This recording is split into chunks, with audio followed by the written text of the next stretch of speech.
Mudah-mudahan kita senantiasa diberi kesehatan lahir batin, jasmani dan rohani agar tetap semangat untuk menuntut ilmu. Baik, sebelum kita mulai pembelajaran kita hari ini, silakan kalian dilihat dulu kolom-kolom kursinya, kolom mejanya, barangkali ada sampah, silakan dibuang dulu ke tempat sampah ya. Nah, sebelum kita mulai pembelajaran kita hari ini, ibu absen dulu ya. Ada yang tidak masuk? Hadir semua, Bu. Hadir semua, alhamdulillah. Baik. Hari ini insya Allah kita akan belajar tentang pelajaran akidah akhlak. Apa tadi? Akidah akhlak. Nah, untuk media pembelajaran ini ibu mau tampilkan slide ya. Ya, ini dia. Akidah akhlak. Silakan slide selanjutnya. Nah, sebelum ibu menjelaskan pembelajarannya, ibu mau kasih tahu dulu ini dia kompetensi dasar dan juga indikator pembelajarannya.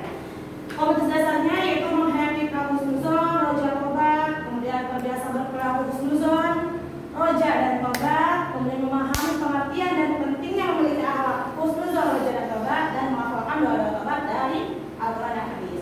Kemudian di sini ada indikator pembelajarannya. Boleh kalian difoto lalu nanti disimpan dan juga dipahami ya, agar pembelajaran akidah akhlak ini akan selalu diingat dan juga dapat diterapkan dan diaplikasikan di kehidupan sehari-hari. Oke, kemudian selanjutnya ada tujuan pembelajaran. Tujuan pembelajarannya, nah, setelah mengamati, menanya, mengeksplorasi, mengasosiasi dan mengkomunikasikan, kalian ibu harapkan dapat menjelaskan pengertian dari husnuzon, roja dan juga taubat. Kemudian kalian juga tahu nih ciri-ciri dari sifat husnuzon, roja dan taubat, dan dapat menyebutkan syarat-syarat taubat, kemudian melafalkan dan menghafalkan doa-doa taubat dari Al-Quran dan hadis. Nah, selain itu kalian juga diharapkan dapat mengungkapkan keutamaan dan manfaat dari husnuzon, ar-roja dan juga taubat. Nah, setelah mengetahui dari kompetensi dasar, kemudian indikator pembelajaran dan juga tujuan pembelajaran, ibu mau menjelaskan apa sih itu husnuzon, kemudian apa sih itu roja dan juga taubat. Nah, ibu akan bahas satu-satu ya. Yang pertama adalah husnuzon. Ada yang tahu pengertian dari husnuzon itu apa? Ada yang tahu? Berprasangka baik. Ya, berprasangka baik. Nih, husnuzon itu berasal dari dua kata, yaitu husnu dan juga zon. Husnu itu apa tadi? Baik. Baik. Dan zon itu ragu-ragu atau prasangka. Jadi husnuzon adalah prasangka yang baik. Nah, kemudian di sini ibu juga tulis husnuzon tadi apa? Baik, dan husnu artinya baik dan juga zon artinya prasangka. Nah, di sini secara istilah yaitu mengambil suatu anggapan yang baik terhadap suatu hal. Jadi segala sesuatunya dianggap baik gitu. Jadi tidak berprasangka buruk. Nah, husnuzon terus gitu, berprasangkanya baik terus. Nah, itu yang disebut dengan husnuzon. Kemudian di sini macam-macam husnuzon ada 3. Yang pertama ada husnuzon kepada Allah, kemudian husnuzon kepada orang lain, dan husnuzon kepada diri sendiri. Seperti itu. Dan yang paling utama adalah husnuzon kepada Allah. Apapun yang terjadi kepada kita, yang menimpa kita, baik itu kejadian yang baik, kejadian yang buruk, kita seyogianya harus selalu berhusnuzon kepada Allah. Nah, selanjutnya di sini ada dalil Al-Quran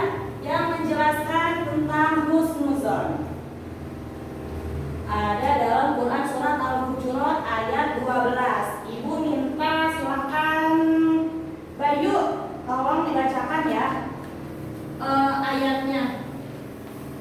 Dan teman-teman yang lain silakan diperhatikan temannya yang sedang membaca dari Al-Quran. Bismillahirrahmanirrahim. Ya ayyuhalladzina amanu istanibu katsiran minadh-dhanni inna ba'dadh-dhanni ism wa la tajassasu wa la ya'tabu ba'dukum ba'dhan ayuhibbu ahadukum ayyakula lahma akhihi maitan fakarihtum wattaqullaha innallaha tawwabur rahim. Yang artinya, hai orang-orang yang beriman, jauhilah kebanyakan berbuat sangka kecurigaan, karena sebagian dari berbuat sangka itu dosa. Dan janganlah mencari-cari keburukan orang, dan janganlah menggunjing satu sama lain. Adakah seorang di antara kamu yang suka makan daging saudaranya sudah mati? Maka tentulah kamu merasa benci kepadanya, dan bertakwalah kepada Allah. Sungguhnya Allah Maha Penerima Taubat lagi Maha Penyayang. Masya Allah, barakallahu fiik. Nah, anak-anak, di sini kita bisa lihat, hai orang yang beriman, jauhilah kebanyakan prasangka atau prasangka atau kecurigaan, karena sebagian dari prasangka itu adalah dosa. Nah, kemudian yang selanjutnya ini ada yang kedua, yaitu roja. Ada yang tahu arti roja itu apa? Harap. Berharap, betul. Berharap. Berharap kepada siapa? Allah. Berharap kepada Allah. Allah adalah satu-satunya yang pantas kita menggantungkan harapan kita kepada Allah. Nih, apa sih itu roja? Nah, secara bahasa, roja artinya mengharap atau pengharapan. Pengharapan kepada Allah. Nah, secara istilah, roja yaitu menginginkan kebaikan yang ada di sisi Allah berupa keutamaan, ihsan, dan kebaikan dunia akhirat.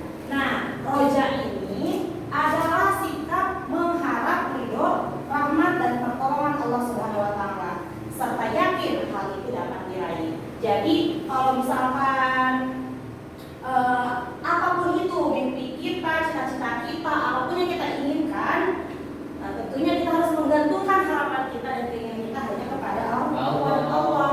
Dan itu termasuk sikap roja.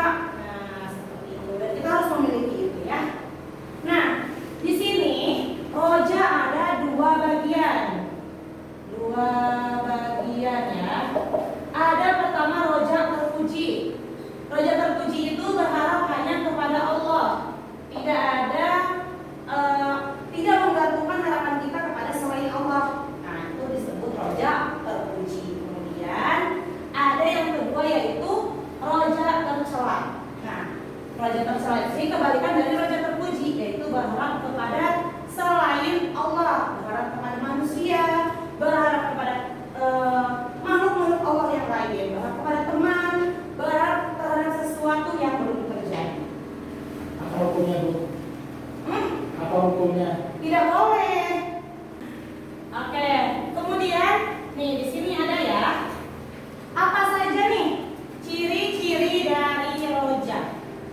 Apa ciri-cirinya? Ada 3. Yang pertama, mengharap rahmat Allah Subhanahu wa Ta'ala. Nah, itu merupakan ciri-ciri yang pertama dari sikap roja. Kemudian ada optimis dan juga dinamis.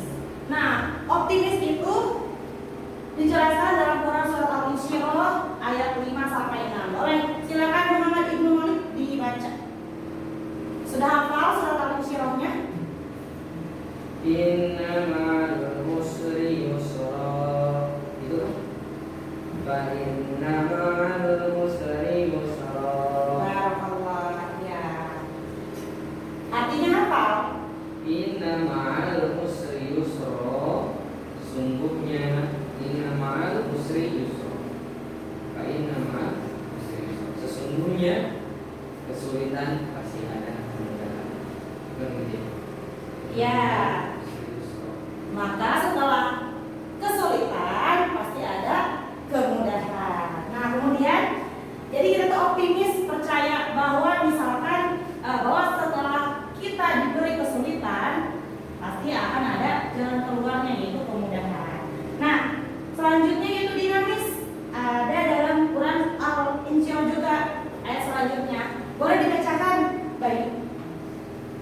Fa'idha faragta fansab wa ila rabbika farghab. Ya, tahu artinya? Kurang tahu Bu. Ya, nanti dicari tahu lagi ya Bayu ya artinya. Nah, oke, ini merupakan ciri-ciri dari roja.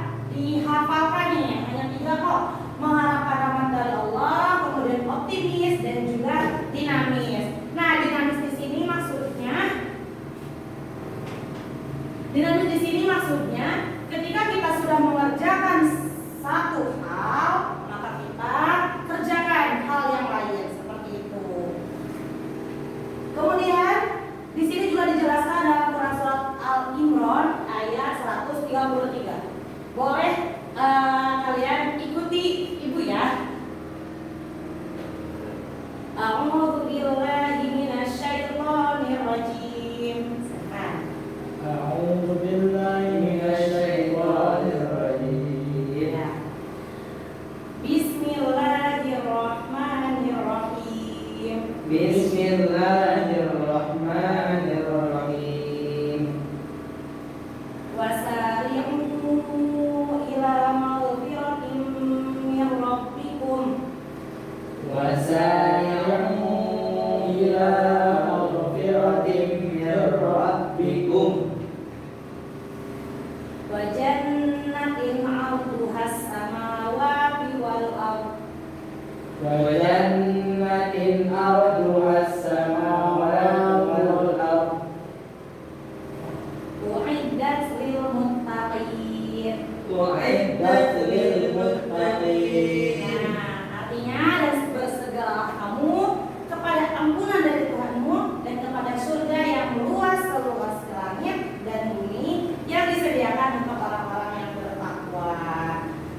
Nah, untuk yang selanjutnya ada taubat. Nah, dibahas dulu ya.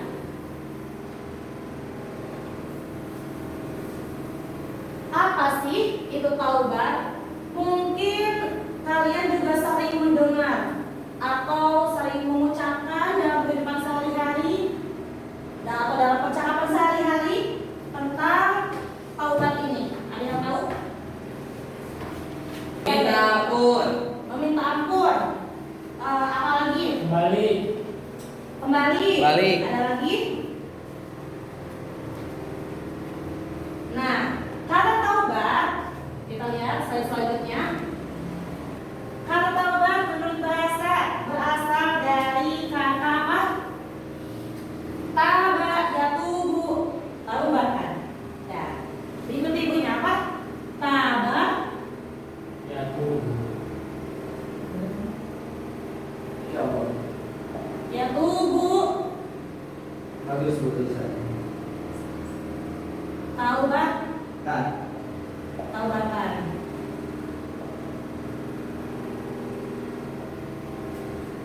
Dari pilihan. Nulisan masa depan bahwa ya, taba yatubu taubatan. Artinya apa tadi? Tadi kata Bayu apa? Kembali. Kembali. Artinya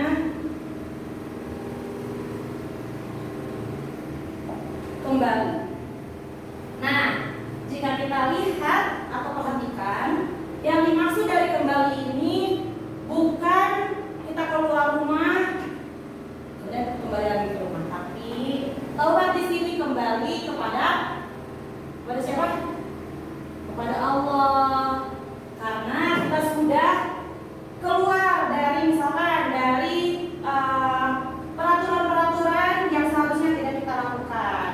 Nah, kemudian secara istilah taubat berarti memohon ampunan kepada Allah Subhanahu wa taala atas segala dosa dan kesalahan. Nah, taubat juga merupakan bentuk pengakuan atas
terlintas di dalam pikiran kita. Nah, seperti itu. Jadi harus selalu muhasabah diri dan memohon ampunan kepada Allah.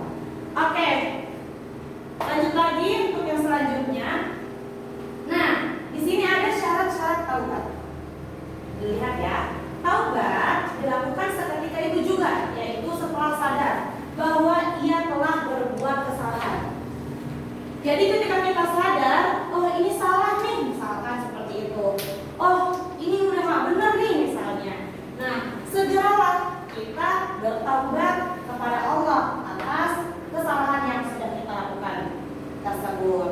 Nah, syarat-syaratnya di sini ada 4. Yang pertama, jika ada hak orang lain yang harus diselesaikan terlebih dahulu, itu diselesaikan terlebih dahulu. Misalnya hutang, nah maka harus diselesaikan, baik itu hutang janji, hutang ucapan, dan yang lain sebagainya. Kemudian taubat hendaknya merupakan taubat nasuha, yaitu benar-benar menyesal atas kesalahan yang diperbuat dan tidak bertekad untuk mengulanginya lagi. Jadi ketika kita sudah melakukan taubat, kita harus punya tekad nih, gak boleh nih dilakukan lagi, gak boleh nih diulangi lagi seperti itu. Itu yang disebut dengan taubatan nasuha. Kemudian yang ketiga yaitu mengakui dan menyadari bahwa dirinya sangat membutuhkan maghfirah atau ampunan dari Allah Subhanahu wa taala. Karena dosa-dosanya sangat banyak. Dan yang terakhir, mengganti kesalahan dengan kebaikan. Yang tadinya jarang sholat, jadi rajin sholat. Yang tadinya jarang bersedekah, jadi rajin bersedekah. Seperti itu. Selanjutnya, nah, jadi di sini ibu sengaja kosongkan tugas karena ada beberapa tugas yang ingin ibu berikan ya kepada kalian. Yang pertama yaitu silahkan kalian hafalkan hadis, doa dan juga ayat Al-Quran mengenai husnuzon wajah dan taubat. Kemudian kalian nanti kumpulkan catatannya. Minggu depan insya Allah ibu akan periksa lagi ya. Silakan. Kalau ada yang masih mau ditulis, ada yang ingin ditanyakan, boleh. Ada Bu. Tidak ada yang ingin ditanyakan? Ada. Insya Allah sudah paham ya semuanya ya. Oh, pulang Bu. Silakan dirapikan catatannya, bukunya, tempat duduknya, dan semuanya. Selanjutnya, ibu mau tutup ya. Terima kasih bantuannya. Kemudian silakan ketua kelas dibimbing lagi untuk baca doa. Mari kita tutup pembelajaran hari ini dengan sama-sama melafazkan alhamdulillah. Alhamdulillahirabbil alamin.